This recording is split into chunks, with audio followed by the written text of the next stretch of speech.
So I'm Tony Roy. I head up governance and sustainability in BT Group Procurement, and which is part of the group corporate structure of BT, and we work across all BT's lines of business. Our role is really to encourage our supply chain to become more sustainable. BT itself, as you know, is one of the largest telcos in the world, and we've been very proud of our environmental and ethical policies and achievements to date. So most recently we were voted #1 in the FTSE 100 as the most sustainable company in the UK. And the same organization ranked us #2 in the world after Microsoft.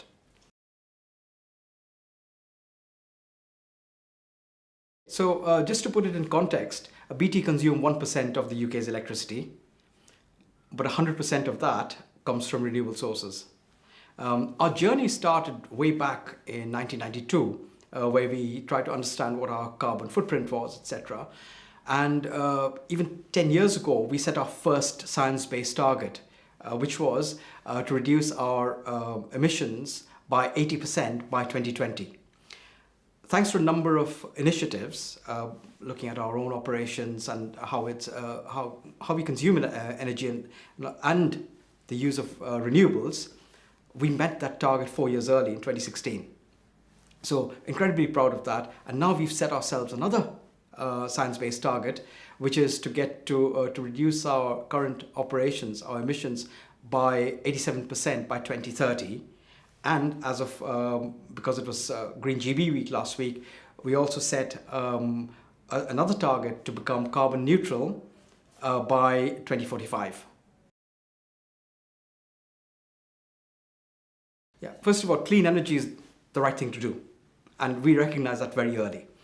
Our stakeholders expect it, so 20% of our investors are socially responsible investors.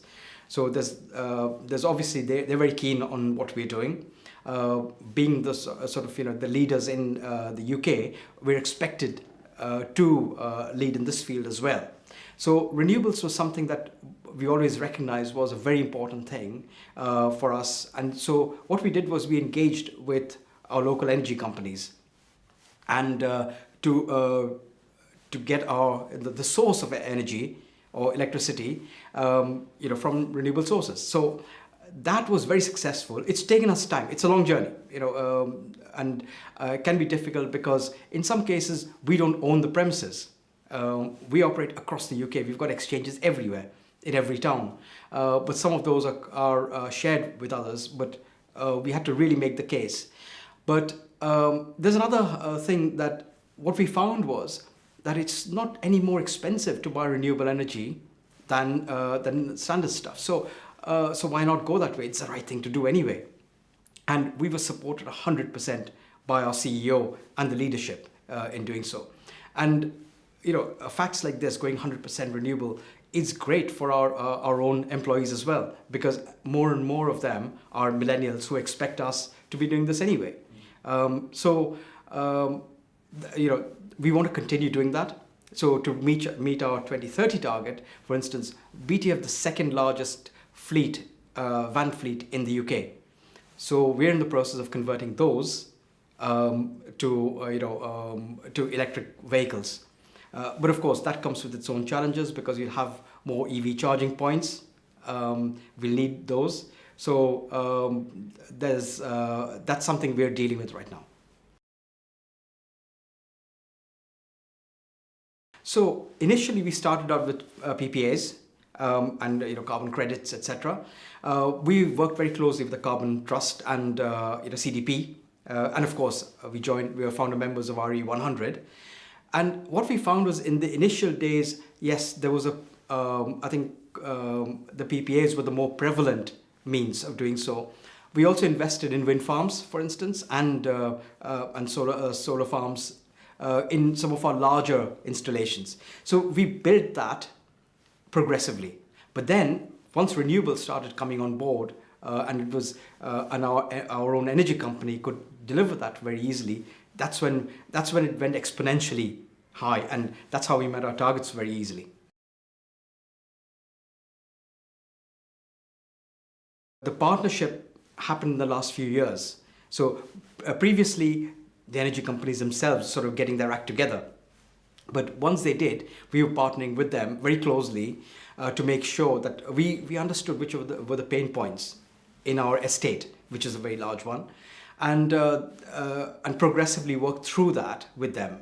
And that's the only way you can do it.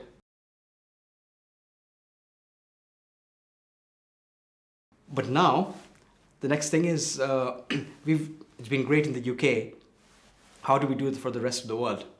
Because BT is based in so many other countries, buying renewables is not consistent across the world. So certainly where we are in India, China, the US, it does vary. These are big countries and does vary by region. So one of the things I'm looking at in India in particular is where we're based out of Delhi and Gurgaon, which is near Delhi, but we're co-located. These are not our own premises. However, we've got very large corporates in that same building. So I was talking to some financial companies and who are located in the same building to see, can we collaborate and go jointly to the landlord to help him buy renewables quicker. So it's gaining traction now because everyone wants to do the right thing. The business case itself, as I mentioned before, the SRIs are obviously a driver in making the business case. But the driver also comes from our senior management who want us to be 100% renewable. So it wasn't a really hard push within BT to make the case. Saying that, in terms of, there's a myth that buying renewables is more expensive than conventional energy. That's wrong.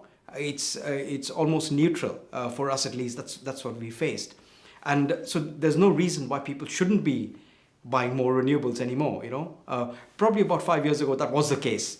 They were more expensive, etc., but no longer. So making the case is much easier now than it was before.